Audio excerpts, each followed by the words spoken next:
Hello friends, welcome to self study वाला। मैं हूं गरिमा और आज हम देखने वाले हैं 21 मार्च का करंट अफेयर्स। ठीक है, ये करंट अफेयर्स इस पीडीएफ से पढ़ाया जाएगा और ये पीडीएफ आपको हमारे टेलीग्राम चैनल पे मिल जाएगी। यूपीपीसीएस या वनडे एग्जाम, जिस भी एग्जाम की आप तैयारी कर रहे हैं उसमें बहुत यूजफुल रहने वाला है। ये हिंदी और इंग्लिश दोनों भाषाओं में है, तो अगर आप हिंदी मीडियम के हैं या इंग्लिश मीडियम के तो दोनों आपके लिए ये रेलिवेंट रहेगा। ओके, तो चलिए देखते हैं आज का हमारा पहला टॉपिक है इंटरनेशनल डे ऑफ फॉरेस्ट, है ना। अंतरराष्ट्रीय वन दिवस आज ही के दिन है, 21 मार्च को मनाया जाता है। ठीक है, 2012 में जो यूनाइटेड नेशन जनरल असेंबली है उसने इसे 2012 में घोषित किया था। और कोई भी दिवस क्यों मनाया जाता है तो उसका कारण है कि लोगों में उसकी महत्ता के बारे में जागरूकता फैलाना, है ना, कि वो क्यों इतना महत्वपूर्ण है। ठीक है, तो इस दिवस की थीम क्या है? तो 2026 की जो थीम है वो है फॉरेस्ट एंड इकोनॉमीज।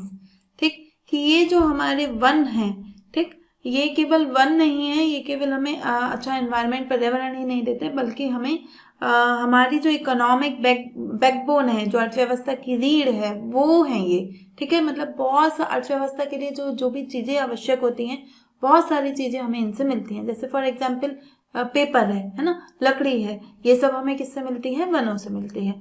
ठीक, कि ये खाली तो उन्होंने कहा ये खाली ग्रीन लंग्स नहीं है बल्कि बैकबोन है इकोनॉमी की। और यहाँ पर जो एक बहुत बड़ी बात हो रही है वो सर्कुलर बायो इकोनॉमी की बात हो रही है। ठीक है, अभी जो हमारी इकोनॉमी बेस्ड है वो फॉसिल फ्यूल पे बेस्ड है ना, कि हम जो जीवाश्म है, ठीक, जीवाश्म ईंधनों का, प्लास्टिक का, उनका उपयोग करते हैं। लेकिन अगर हम उनकी जगह बायो इकोनॉमी, मतलब जो बायो प्रोडक्ट्स हैं, जैसे कि लकड़ी, जैसे कि बैम्बू, रेजिन्स, ठीक, जो धरती से पैदा होते हैं और धरती में ही मिल जाते हैं ना, तो उनको अगर यूज करेंगे तो हमारी इकोनॉमी बहुत सस्टेनेबल रहेगी। ठीक है, तो यहाँ पर एक थीम चर्चा में है forest as roots of bioeconomy. ठीक है, और इवन जो मिनिस्ट्री ऑफ एनवायरनमेंट है उसने 21 मार्च को कहा है, एम्फेसाइज किया था कि इस दिवस पे, कि जो भारत है उसकी जो बायो इकोनॉमी है वो 2030 तक $30 बिलियन की हो जाएगी। ठीक है, ये हमारा गोल है कि हमें हमारी जो बायो इकोनॉमी है उसको 2030 तक $300 बिलियन करना है। ठीक है, नॉट आई थिंक मैंने इससे पहले 30 बिलियन बोला है, तो ये $300 बिलियन है। ओके, तो आपको ये बात ध्यान रखनी है। इसके लिए जो वन्य प्रोडक्ट हैं इनको प्रमोट करने के लिए सरकार, या बायो इकोनॉमी को प्रमोट करने के लिए सरकार क्या कर रही है, तो एक वन धन योजना है ना, कि जो ट्राइबल इलाकों में जो ट्राइबल ग्रुप्स हैं या जनजातियां हैं, तो उनकी जो विजडम है, मतलब उनका जो ज्ञान है, उससे उनको वेल्थ मिल पाए, पैसा मिल पाए। ठीक है, तो जो वो माइनर फॉरेस्ट प्रोडक्ट्स इकट्ठे करते हैं, जो छोटे छोटे, जैसे तेंदुपत्ता है ना, तो जो भी फॉरेस्ट से उन्हें छोटे छोटे प्रोडक्ट्स मिलते हैं उनको मार्केट में बेच पाए और एक अच्छा उन्हें मुनाफा मिल पाए। तो ये है वन धन, है ना, कि वन को हमें एज अ धन में कन्वर्ट करना है।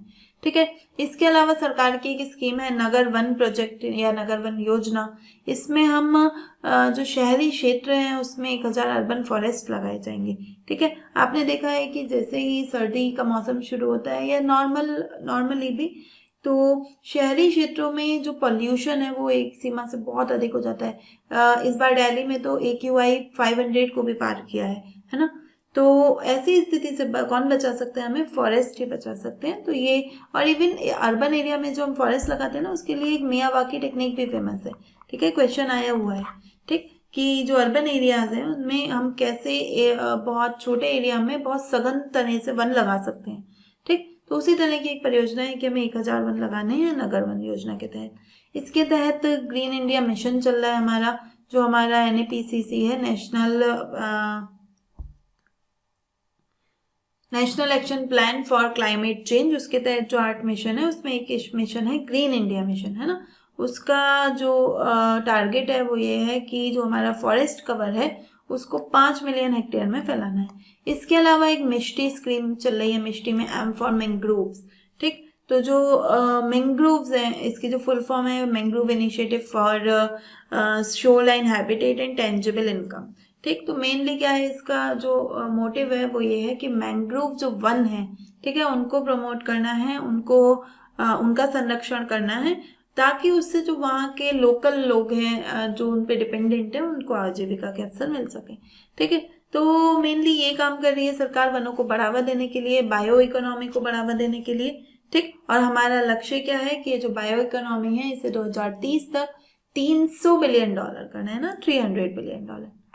क्वेश्चन क्या बन सकता है कि इंटरनेशनल डे ऑफ फॉरेस्ट कब मनाया जाता है? तो 21 मार्च को मनाया जाता है। थीम क्या है इसकी? तो फॉरेस्ट एंड बायोडाइवर्सिटी नहीं, क्लाइमेट चेंज नहीं, फॉरेस्ट एंड इकोनॉमीज, है ना, सी आंसर बनेगा। इनमें से कौन सा कथन जैव अर्थव्यवस्था में वनों की भूमिका को स्पष्ट करता है? तो क्या ये फॉसिल फ्यूल के सोर्स हैं? तो नहीं, फॉसिल फ्यूल के सोर्स नहीं है।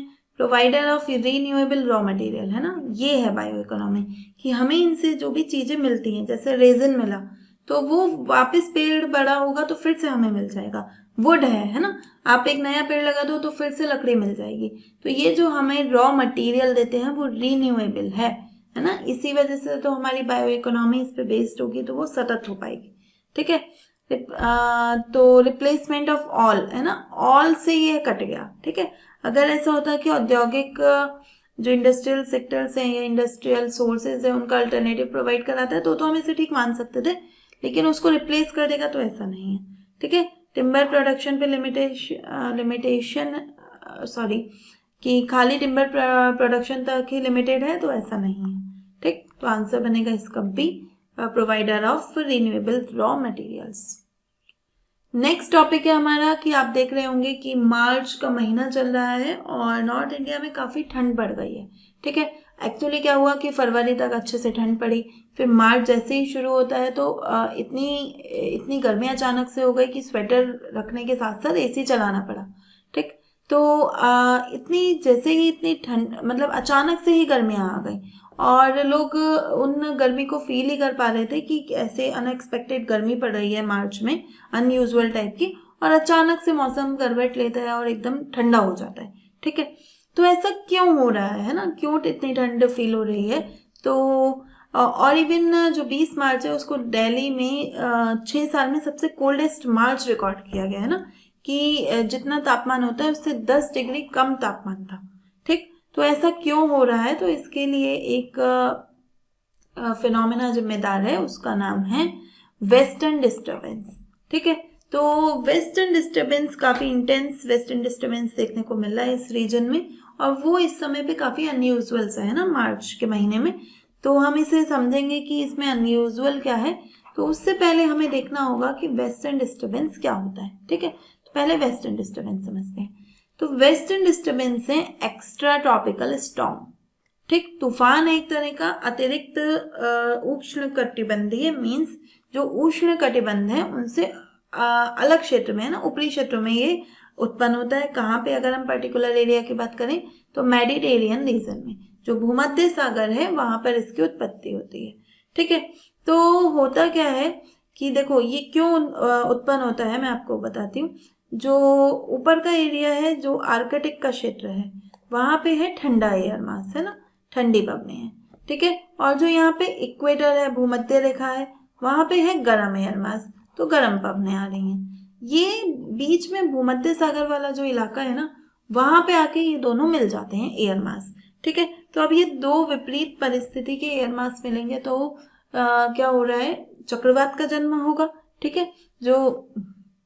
तो ये वायु ऊपर उठने लगेगी, वायु ऊपर उठेगी, ऊपर को ढके ले जाएगी, तो यहाँ पे लो प्रेशर जोन क्रिएट हो जाएगा, और जब भी लो प्रेशर जोन क्रिएट होता है तो वो क्या है? एक स्टॉर्म है। ठीक है। स्टॉर्म जैसा बनेगा। इस घटना को हम क्या कहते हैं? साइक्लोजेनेसिस, कि साइक्लोन बनने वाली कंडीशंस उत्पन्न हो गई हैं। ठीक।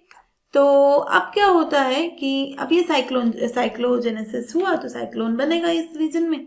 तो जनरली ऐसा होगा ना कि अगर भूमध्य सागर में बना है तो वहीं उसके आसपास के इलाकों में उसका प्रभाव देखा जाए, लेकिन ऐसा नहीं होता। ऐसा क्यों नहीं होता? ऐसे समझिए कि ये एक तूफान बैठा था, तैयार था, यहाँ पे आसपास एक आ गई बस, उसने इसे अपने पर सवार किया और कहाँ पे लेकर आ गई? इंडिया में लेकर आ गई। ठीक है। अब ये तो आसान भाषा में अगर हम ज्योग्राफिकल फिनोमेना देखें तो ये जो बस है ये कौन है, ये है जेट स्ट्रीम। ठीक है, पर्टिकुलर जेट स्ट्रीम की बात करें तो सब ट्रॉपिकल वेस्टर्ली जेट। ठीक, अब ये क्या होती हैं, जेट स्ट्रीम क्या होती हैं? जेट स्ट्रीम क्या है, बहुत तेज चलने वाली हवाएं हैं जो पृथ्वी से 12 किलोमीटर की ऊंचाई पर चलती हैं और वेस्ट डायरेक्शन से ईस्ट मतलब पश्चिम से पूर्व की ओर प्रवाहित होती हैं। तो ये हवाएं आ रही थी, ठीक है, प्रवाहित होके, और इन्हें रास्ते में स्टॉर्म मिल गया तो ये हवाएं से स्टॉर्म को कैप्चर करके कहाँ ले आई, भारत में ले आए।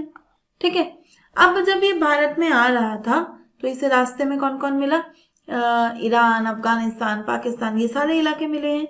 और अगर हम वाटर बॉडीज की बात करें, पर्शियन गल्फ मिली है, अरेबियन सी मिला है, इसके साथ साथ में ब्लैक सी मिला है, कैस्पियन सी मिला है ना, ये सारी वाटर बॉडीज इसे मिल रही थी।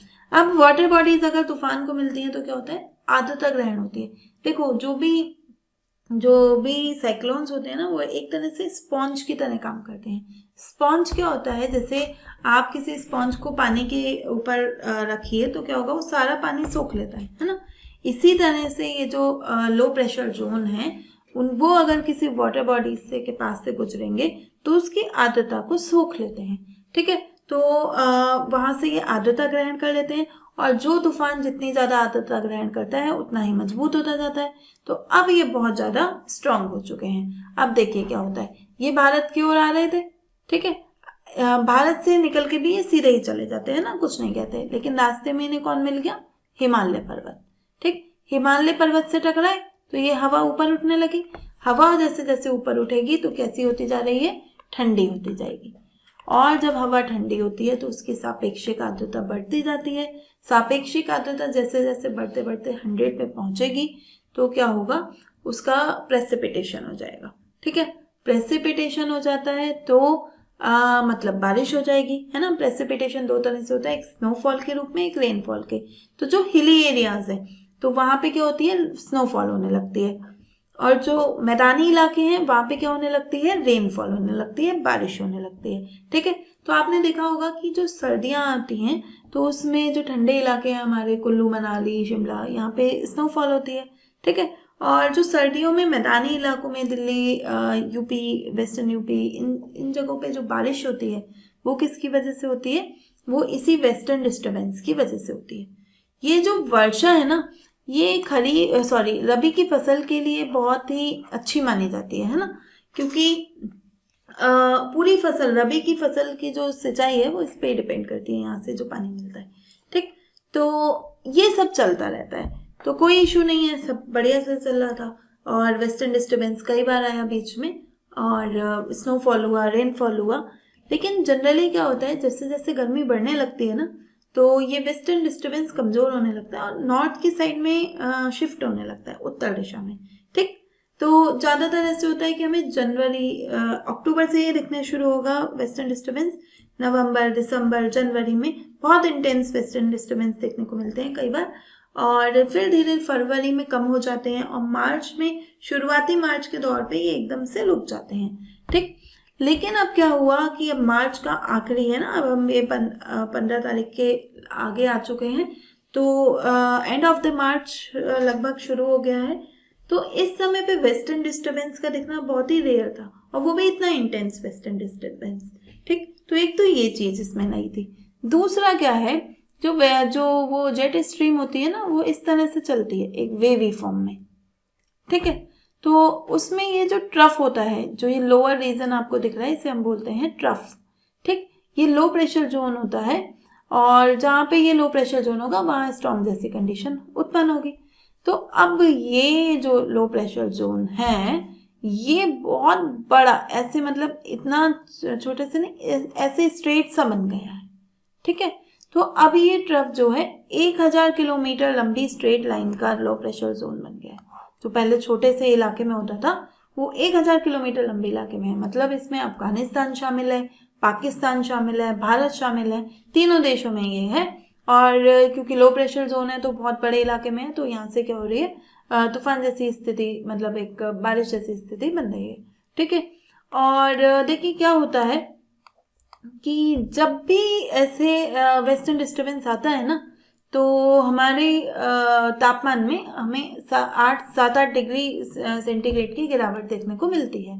और वेस्टर्न डिस्टर्बेंस की एक और खासियत होती है कि इसके जाने के बाद ना ठंडी हवाएं चलती हैं, ठीक है। तो वही यहाँ पे हो रहा है कि ये वेस्टर्न डिस्टर्बेंस के बाद बारिश हुई, उससे तापमान बहुत गिर गया और अब ठंडी हवाएं चल रही हैं, जिसकी वजह से जो है मार्च में भी बहुत सर्दी फील हो रही है, ठीक है। तो अगर मैं आपको डायग्राम में दिखाऊं तो यहाँ से वेस्टर्न जो मेडिटेरियन सी है वहाँ से ये वेस्टर्ली जेट चली, तो ये ईरान वगैरह अफगानिस्तान पाकिस्तान होते हुए ये यहाँ पे आके टकराती है। यहाँ पे है हमारा हिमालय पर्वत, इससे ऊपर उठती है बादल बनते हैं और बारिश होती है, ठीक है। तो ये था हमारा वेस्टर्न डिस्टर्बेंस। तो मे बी आपको क्लियर हो गया होगा। क्वेश्चन देख लेते हैं कहाँ से क्वेश्चन आ सकता है इसमें। तो कोई सीधे सीधे पूछ सकता है ना कि जो उत्तर भारत में अचानक ठंड हो गई मार्च में, उसका क्या कारण था। एल नीनो नहीं है, वेस्टर्न डिस्टर्बेंस, ठीक है। फिर पूछेगा वेस्टर्न डिस्टर्बेंस कहाँ ओरिजिनेट होते हैं, तो आपको लगेगा कि अरे हमारे आसपास तो अरेबियन सी है ना, वहाँ ओरिजिनेट होता होगा। नहीं, मेडिटेरियन रीजन में, ठीक, भूमध्य सागर में इनकी उत्पत्ति होती है। और क्या पूछा जा सकता है कि यूनिक क्यों था जो इस साल वाला वेस्टर्न डिस्टर्बेंस है, क्योंकि ये इस तरह से ट्रफ जो था इसका वो एक सर्कुलर शेप में ना होकर एक लीनियर शेप में था, है ना। तो इसने लीनियर ट्रफ बनाया था लगभग 1000 किलोमीटर का, जिसका कारण ये हुआ, देखो अगर सर्कुलर होता तो छोटे से इलाके में होता, है ना, लेकिन लीनियर है तो इनने बड़े इलाके को पे जो अपना प्रभाव है वो दिखाया, ठीक। नेक्स्ट टॉपिक है हमारा लद्दाख मैग्मेटिक आर्क, ठीक है। तो एक वाडिया इंस्टीट्यूट है हिमालय जियोलॉजी का, तो देहरादून में है ये Wadia institute of Himalayan geology. इसने लद्दाख मैग्मेटिक आर्क पर क्या करा है, एक अध्ययन करा है, ठीक है। हाँ, क्या स्टडी है वो हमारे काम की नहीं है ना, हमें बस ये पता होना चाहिए कि लद्दाख मैग्मेटिक आर्क है क्या, ठीक है। तो ये है एक 2500 किलोमीटर लंबी बेल्ट है, किसकी, इग्नियस रॉक की, ठीक। कहाँ पे मिलती है हमें, ये ट्रांस हिमालयन रीजन में मिलती है, ठीक है। तो देखो क्या हुआ कि हमारे यहाँ पे एक ये है एशियन प्लेट, है ना, एशियन या यूरेशियन प्लेट कहेंगे इसे हम, यूरेशियन प्लेट। और ये थी हमारी इंडियन प्लेट। इंडियन प्लेट से पहले ना बीच में एक होता था टेथिस सी, ठीक है। तो ये जो टेथिस सी वाली प्लेट है ये यूरेशियन प्लेट के से टकराती है। तो यूरेशियन प्लेट कैसी प्लेट है, महाद्वीपीय प्लेट है, कॉन्टिनेंटल प्लेट है। और टेथिस सी वाली कैसी प्लेट है, महासागरीय प्लेट है, ओशनिक प्लेट है। तो जब ये दोनों प्लेटें टकराती हैं तो टेथिस सी वाली प्लेट नीचे जाती है, और जब भी महासागरीय प्लेट नीचे जाएगी तो किसकी उत्पत्ति होती है, तो उत्पत्ति होती है वॉल्केनोस की, है ना, ज्वालामुखी की, ठीक है। तो इन ज्वालामुखी की उत्पत्ति हुई वहाँ पे, ठीक है। और वहाँ पे ज्वालामुखी से क्या निकलता है, मैग्मा निकलता है, बाहर निकलता है तो लावा बोलते हैं उसे, अंदर रहता है तो मैग्मा बोलते हैं।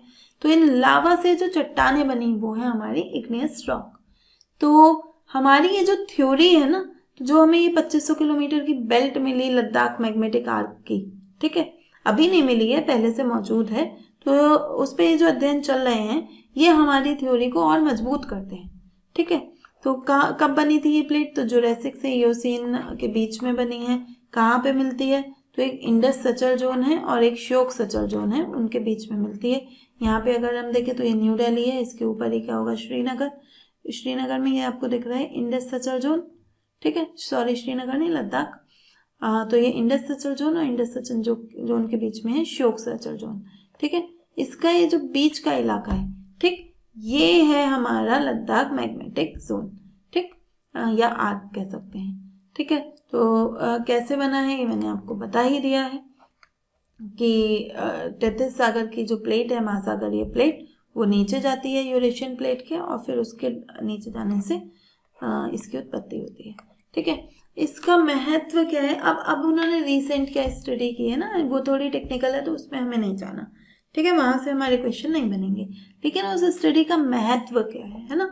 तो इस तरह सेम ऐसे भी नहीं पूछेगा कभी कि स्टडी का क्या महत्व है, पर अगर इस तरह के क्वेश्चन आपके मेंस में आते हैं तो आप उन्हें कैसे डील करोगे, है ना।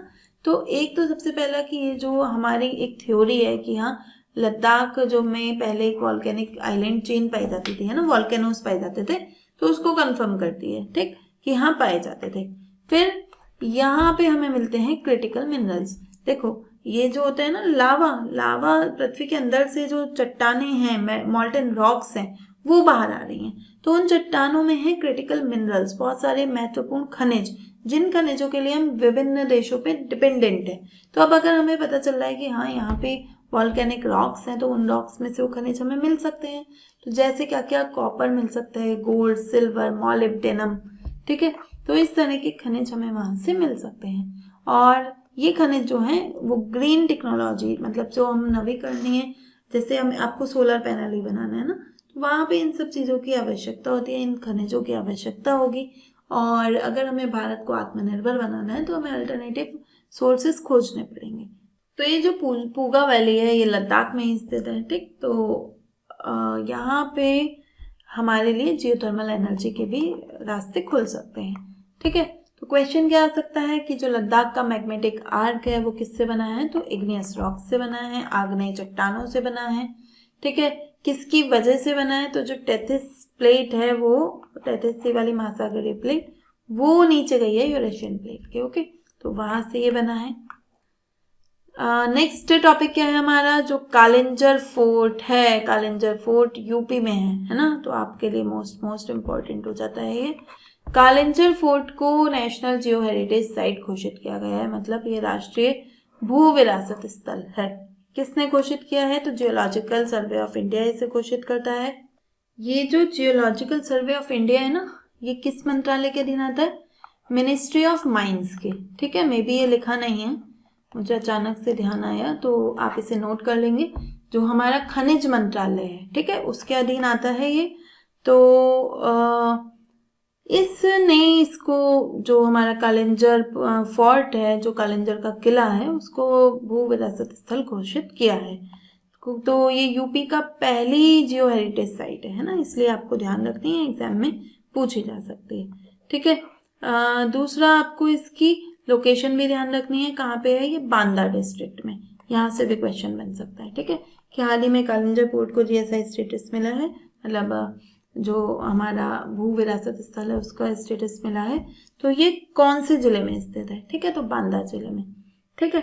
क्यों मिला है इसको, हमने भू विरासत स्थल क्यों घोषित किया है, क्योंकि देखो यहाँ पे ऐसा हुआ है कि यहाँ पे चट्टानें मिली, तो एक चट्टान की लेयर मिली, उसके ऊपर दूसरी चट्टान की लेयर मिली, तो जो पहली वाली चट्टान की लेयर है ना, वो है 2.5 बिलियन ईयर्स पुरानी, और जो ऊपर वाली लेयर है वो है 1.2 बिलियन ईयर्स पुरानी, मतलब अरबों साल बीच के जो कुछ एक अंतराल है, कि इस बीच में क्या हुआ। जनरली ऐसा होता है ना कि लेयर, जो चट्टानें हैं वो एक लेयर में मिलेंगी, कि पहले 2.5 बिलियन ईयर्स, फिर 2 बिलियन ईयर्स, मतलब ऐसे एक क्रोनोलॉजिकल ऑर्डर में घटते क्रम में मिलेंगे, कि सबसे पहले पुरानी चट्टानें, फिर और नई, फिर और नई, फिर और नई।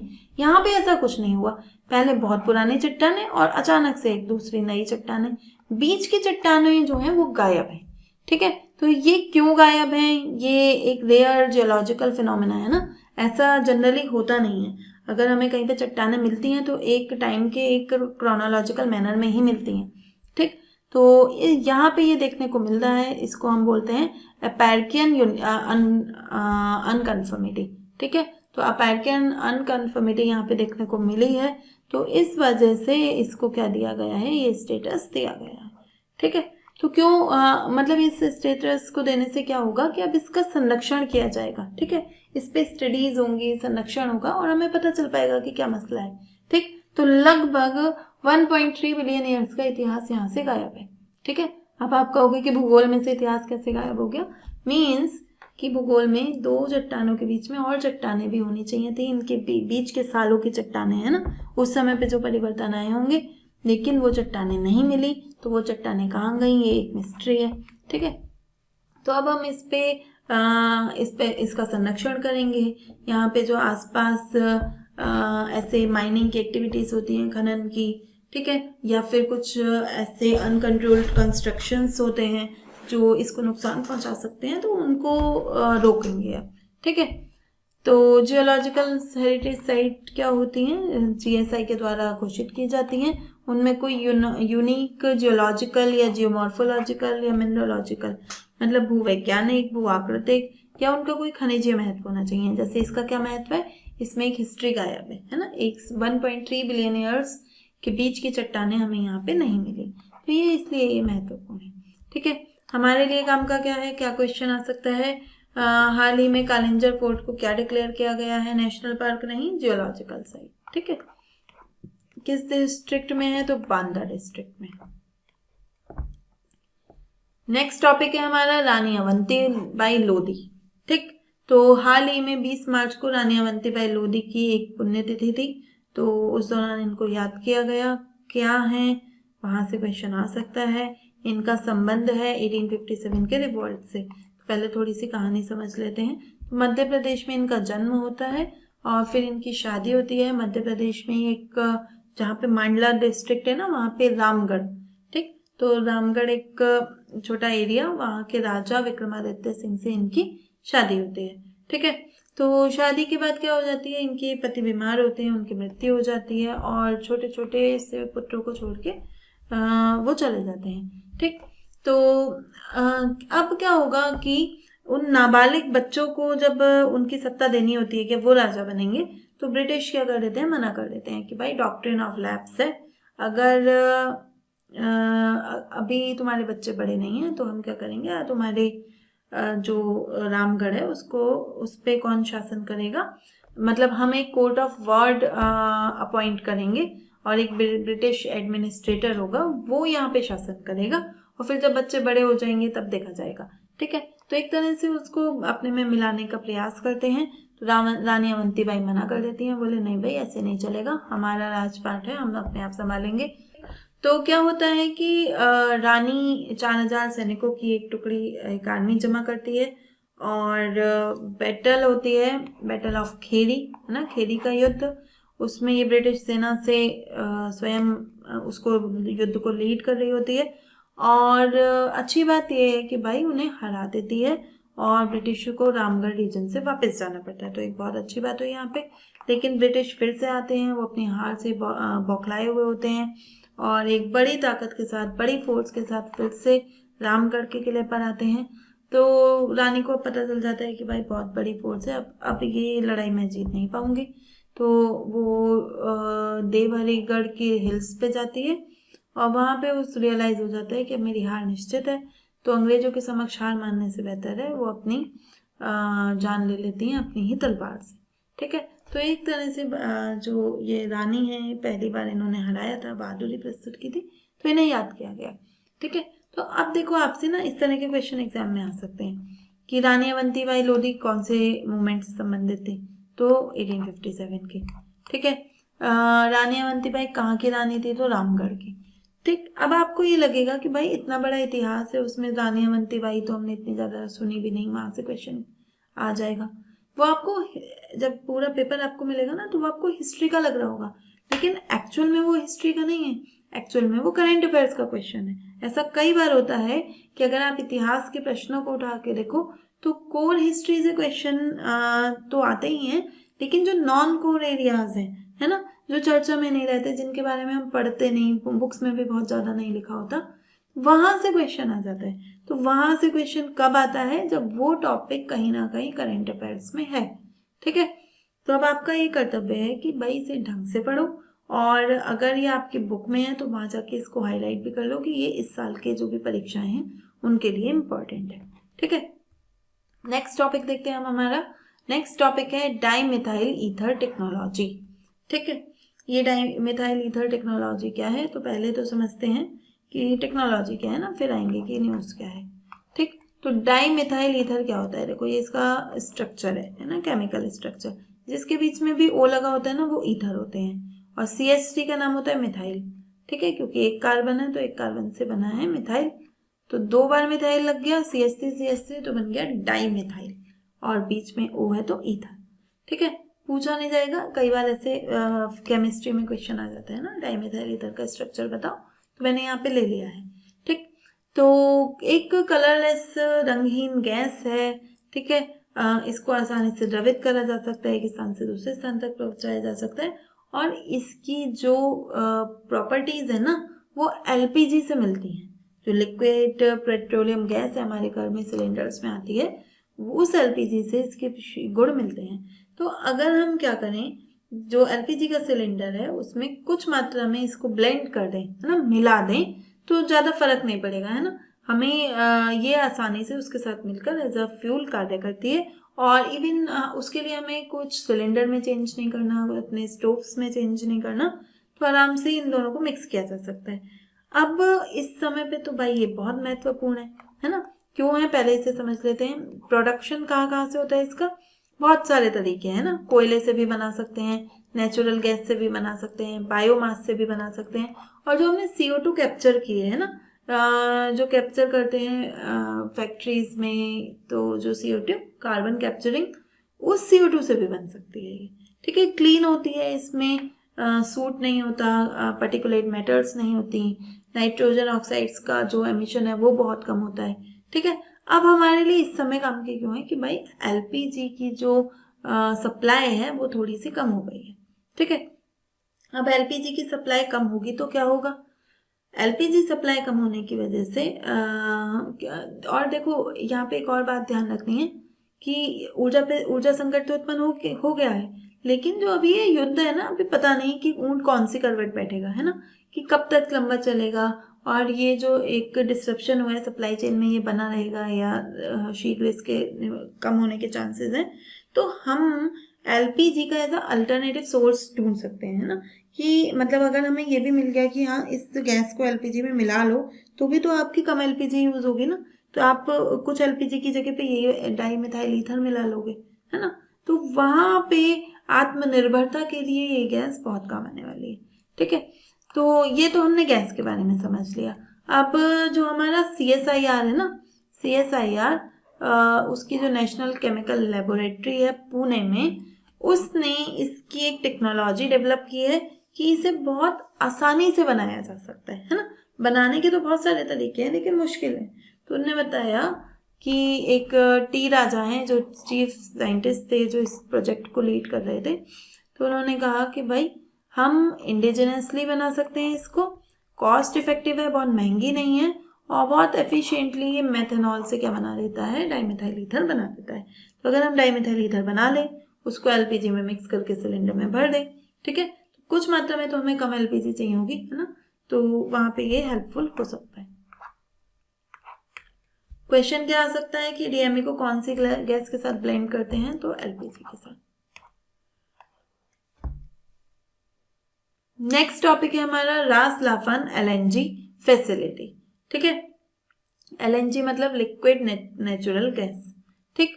विश्व का सबसे बड़ा हब है लिक्विड नेचुरल गैस का, कौन सा, रास लाफान इंडस्ट्रियल सिटी।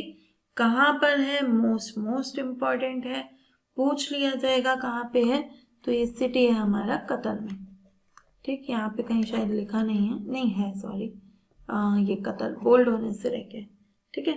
तो कतर में है ये, यहाँ पे अटैक करे हैं ईरान ने, और इसके इंफ्रास्ट्रक्चर को खराब कर दिया है, और जिसकी वजह से जो डैमेज हुआ है उसकी वजह से 12.8 मिलियन टन प्रति वर्ष हमें जो एलएनजी है वो कम मिलेगी, ठीक है। जो कतर का टोटल एक्सपोर्ट है ना, उस पे वो 70% और कम हो जाएगा इसकी वजह से। तो और अगर अभी से कतर उस इंफ्रास्ट्रक्चर को सही करने का प्रयास करता है, तो तब भी 3 से 5 साल लग जाएंगे इसको सही करने में, ठीक है। क्योंकि ये जो है अचानक एकदम से नहीं करा जा सकता है ना इंफ्रास्ट्रक्चर को, ठीक। भारत पे क्या प्रभाव पड़ेगा, भाई भारत की स्थिति काफ़ी यहाँ पे खराब है, क्योंकि भारत अपनी जो टोटल एलएनजी इंपोर्ट करता है ना, उसको 47% कतर से करता है, ठीक है। और कतर की सेवाएं ठप हो चुकी हैं ना, कम मतलब वो कम गैस भेजेगा, तो भारत के लिए निकट भविष्य में एक बहुत बड़ा संकट उत्पन्न होने वाला है, ठीक। हमारे लिए काम का क्या है, हमारे लिए भाई मैप बहुत काम का है, ठीक है।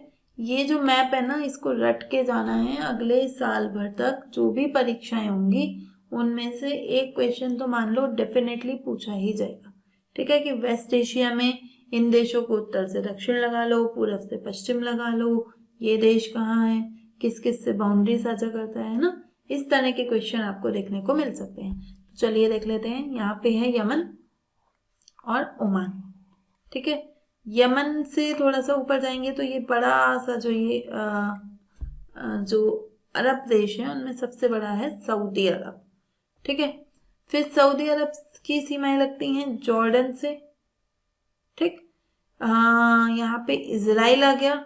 इजराइल किस किस से सीमा साझा करता है? अगर इधर देखिए इजिप्ट से, तो इजिप्ट को हटा देते हैं क्योंकि ये वेस्ट एशिया का पार्ट नहीं है। वेस्ट एशिया में कौन कौन आ रहा है? जॉर्डन आ रहा है और लेबनान और सीरिया, इन तीनों से लगती हैं इजराइल की सीमाएं। हमने देखा है कि इजराइल जो है लेबनान पे भी अटैक कर रहा है ना। तो फिर इसकी सीमा जो है सऊदी अरब की और किससे लगती है? इराक से। ईरान से नहीं लगती सऊदी अरब की सीमा, ठीक है, ध्यान रखना है। ईरान और सऊदी अरब के बीच में एक छोटा सा देश है कुवैत, ठीक, तो इसको ध्यान रखना है। फिर ये आता है, ये जो आपको डॉटेड लाइन दिख रही है, ये है कतर, ठीक। यहाँ पे एक छोटा सा एरिया और है, सॉरी देश, उसका नाम है बहराइन, ठीक।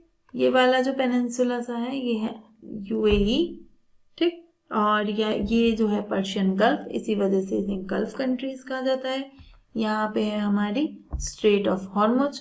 अब मुझे उम्मीद है आपको रट गई होगी, ठीक। तो आपको, और ये गल्फ ऑफ ओमान, ठीक है। तो ये मैप आपको डेफिनेटली पता होना चाहिए। इस मैप से क्वेश्चन आने के बहुत बहुत चांसेस हैं, ठीक है। तो क्या क्या क्वेश्चन आ सकता है? एक तो सीधे ही पूछ लेगा भाई रास लाफान इंडस्ट्रियल सिटी कहाँ पर है, तो है ये कतर। और क्या पूछा जा सकता है कि भारत अपनी एलएनजी का कितना प्रतिशत कतर से आयातित करता है ना, ये क्वेश्चन इंपॉर्टेंट है, पूछा जा सकता है। तो 20-30 हमें पता है 47% है ना, लेकिन 47% ऑप्शन में नहीं है, सबसे निकटवर्ती ऑप्शन लगा दो, सी। नेक्स्ट टॉपिक है हमारा small hydro power development scheme, ठीक है, मोस्ट इंपॉर्टेंट स्कीम है। यूनियन कैबिनेट ने इसको मंजूरी दी है। और क्यों महत्वपूर्ण है? क्योंकि जो हमारा लक्ष्य है ना 2030 तक 500 गीगावाट की नॉन फॉसिल फ्यूल बनाना, तो उसमें ये स्मॉल हाइड्रो पावर प्रोजेक्ट भी आते हैं, ठीक है। कब से कब तक चलेगी स्कीम? 2026-27 से लेकर 30-31 तक चलने वाली है, लगभग 5 साल। कितने करोड़ का बजट है? इम्पॉर्टेंट है, 2584, ठीक है, इतने करोड़ का बजट है। मिनिस्ट्री कौन सी है? जितनी भी रिन्यूएबल एनर्जी वाली होंगी ना योजनाएं, वो ये रिन्यूएबल एनर्जी मिनिस्ट्री चलाएगी, ठीक है, नवीकरणीय ऊर्जा मंत्रालय। क्या उद्देश्य है कि भाई स्मॉल हाइड्रो प्रोजेक्ट से 1500 मेगावाट का जो ऊर्जा है वो ज़्यादा बनानी है। जो पहले लगे हुए हैं उतने तो हैं ही, अन्य वालों से है ना, जो नए लगेंगे उनसे इतनी ज़्यादा, ठीक है। स्मॉल हाइड्रो पावर प्रोजेक्ट किसे कहते हैं? जिनकी क्षमता 25 मेगावाट तक होती है, ठीक है, उन्हें हम कहते हैं स्मॉल हाइड्रो पावर प्रोजेक्ट, ठीक। 25 मेगावाट से ज़्यादा अगर वो बिजली उत्पादन कर रहे हैं तो वो होते हैं लार्ज हाइड्रो पावर प्रोजेक्ट, और वो रीन्यूएबल एनर्जी में नहीं आते, ठीक है, रीन्यूएबल नहीं है, क्योंकि अब उनसे तो फिर खतरा जुड़ जाता है ना। तो अगर रीन्यूएबल में नहीं आएंगे तो फिर कौन सी मिनिस्ट्री देखेगी? तो मिनिस्ट्री ऑफ पावर के अधीन आते हैं, ठीक है। तो थोड़ा सा ये बात ध्यान रखनी है आपको। और स्मॉल हाइड्रो पावर प्रोजेक्ट ना, जैसे run of the river project, कि रिवर का जो फ्लो है उसी से ही बिजली बना ली आपने, ठीक, कोई बहुत बड़ा डैम नहीं बनाया। तो जो छोटे छोटे ऐसे प्रोजेक्ट होते हैं 25 मेगावाट तक के, वो इसमें आते हैं। अब इस स्कीम के कंपोनेंट क्या हैं, क्या क्या इसके तत्व हैं, घटक हैं? तो सबसे पहला तो है सेंट्रल फाइनेंशियल असिस्टेंस, सरकार देगी, जो केंद्र सरकार है, वित्तीय सहायता, ठीक है। किस किस को? जो स्पेशल कैटेगरी स्टेटस है उनको, स्टेट्स हैं उनको ज़्यादा दिया जाएगा। उसमें कौन कौन आते हैं? नॉर्थ ईस्ट के राज्य हैं, जम्मू कश्मीर, लद्दाख, उत्तराखंड, हिमाचल प्रदेश, यहाँ पे नदियाँ भी तो ज़्यादा हैं, है ना, तो इस वजह से इन्हें क्या होगा, स्पेशल कैटेगरी स्टेट से इनको ज़्यादा सब्सिडी दी जाएगी, तकरीबन 3.6 करोड़ की। मतलब जो भी इनका प्रोजेक्ट का कॉस्ट है ना 30, उसका 30% कौन देगी? सरकार देगी, ठीक है। या फिर जो अगर प्रति मेगावाट 3.6 करोड़ रुपए देगी, और डिपेंड करेगा कि कितना बड़ा प्रोजेक्ट है ना, ये पर मेगावाट है, ठीक। जो इनसे अलग राज्य हैं, इन जो ऊपर राज्य बताए हैं, इनसे इतर राज्य जो हैं उनको 2 करोड़ की सब्सिडी दी जाएगी। जैसे इन्हें 3.6 करोड़ की तो उनको 2 करोड़ की, वो थोड़े डेवलप्ड स्टेट्स हैं। फिर रिनोवेशन मॉडर्नाइजेशन पे भी काम किया जाएगा। ऐसा नहीं है कि नए प्रोजेक्ट ही लगाने हैं, जो पुराने संयंत्र हैं उनके भी आप एफिशिएंसी बढ़ाओ, उनसे भी ज़्यादा उत्पादन करो, है ना, उनकी लाइफ बढ़ाओ, लाइफ साइकिल। ठीक है, यहाँ पे रिमोट एरियाज पे भी काम किया जाएगा।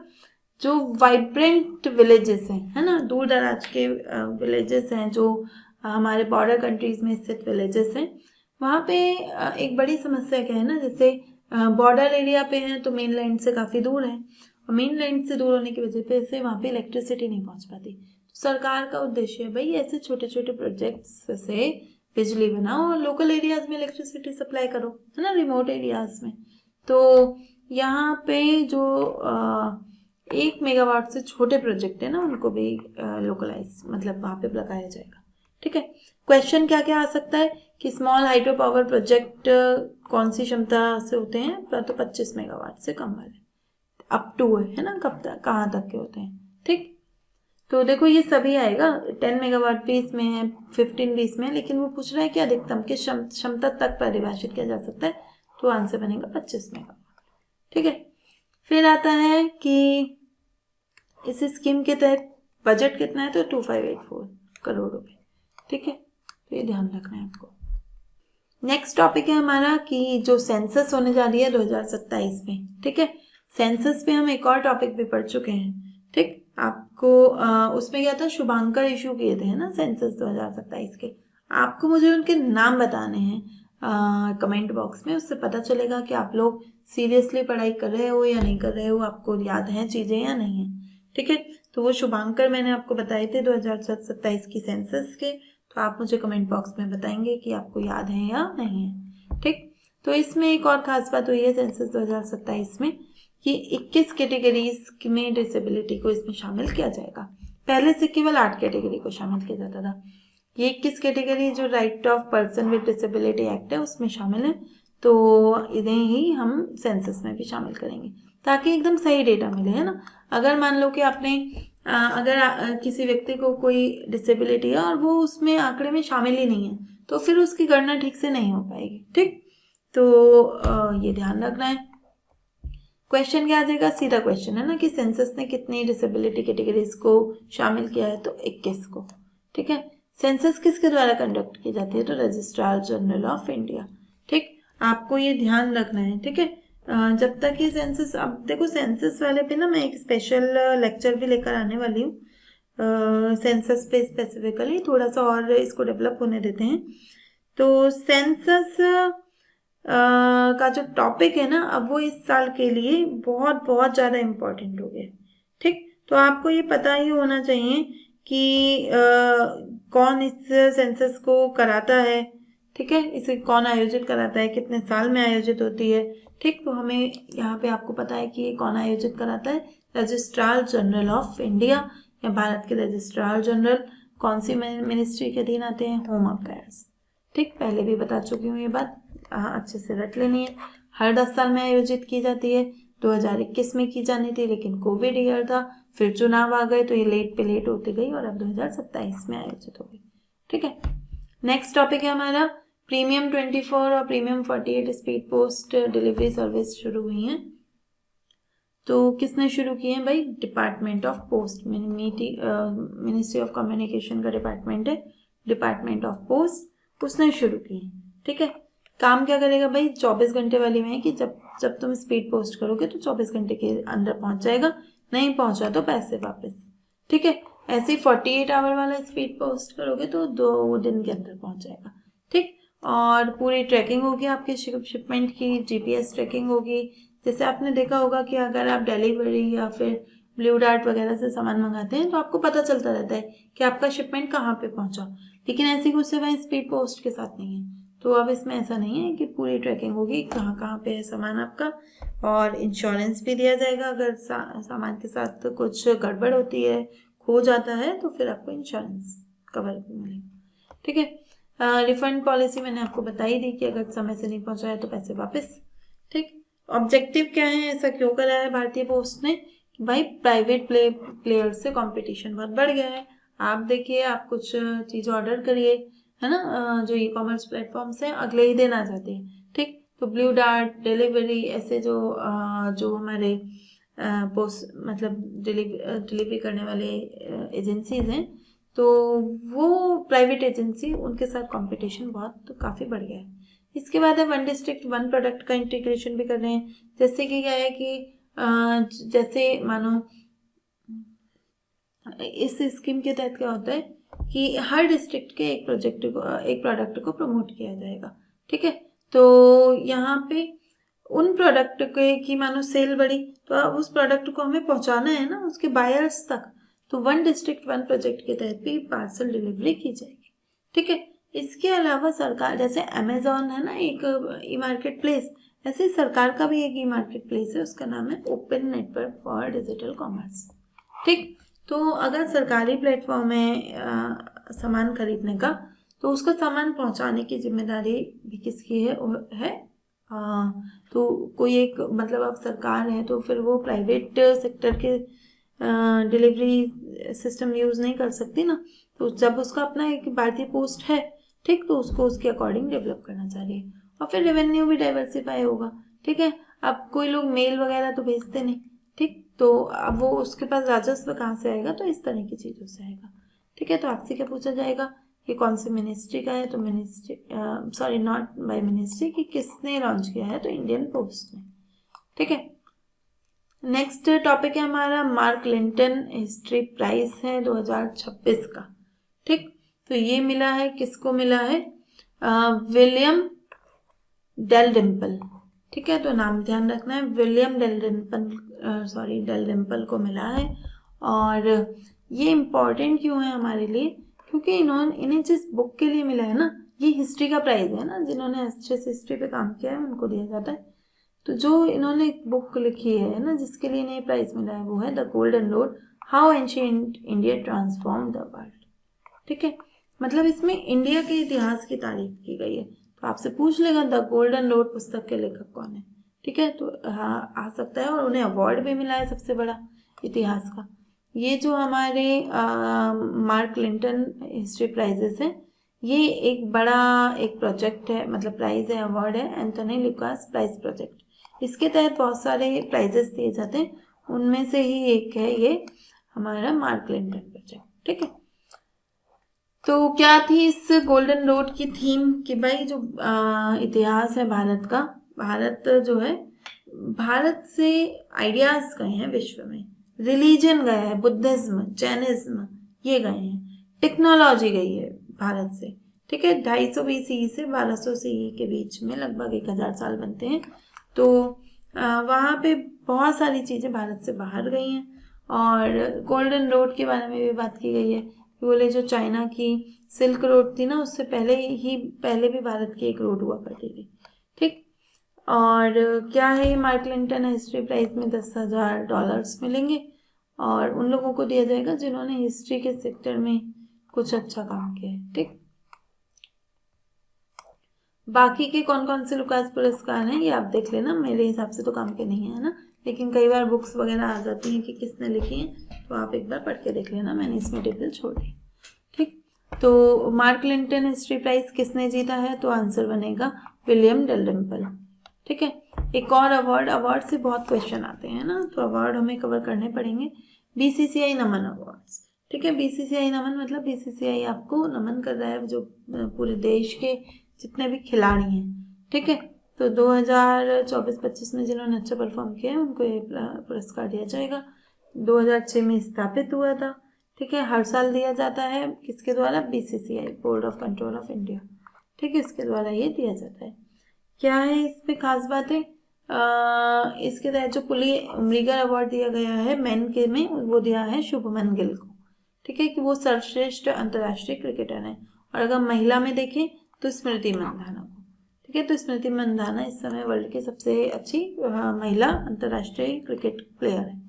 ठीक, और फिर डेब्यू किस किसने करा है? मेन में तो हर्षित राणा अच्छे खेले हैं, और फीमेल में एन श्री चरणी। क्वेश्चन क्या है कि बेस्ट अवार्ड क्रिकेटर का कौन जीता है? तो जीती हैं स्मृति मंधाना। ठीक है, आंसर बनेगा बी। तो यहाँ पे हमारा आज का लेक्चर समाप्त होता है। उम्मीद करती हूँ आपको लेक्चर पसंद आया होगा। आप इस लेक्चर को अपने दोस्तों के साथ शेयर करें, ठीक है, और मुझे कमेंट बॉक्स में बताएं आपको लेक्चर कैसा लगा। तो कल संडे है तो संडे में ऑफ रहेगा और आपको जो 22 तारीख है उसका करंट अफेयर्स नहीं मिलेगा। अब हम आपके साथ 23 तारीख का करंट अफेयर्स शेयर करेंगे, ठीक है। तो अच्छे से संडे मनाइए, जो पूरे हफ्ते के आपके जो भी पेंडिंग काम है उनको निपटाइए, ठीक है। कुछ चीज़ों का रिवीजन नहीं किया होगा उनको रिवाइज करके रखिए, ठीक। तो एक अच्छा सा संडे एंजॉय कीजिए। मिलते हैं मंडे में। Thank you.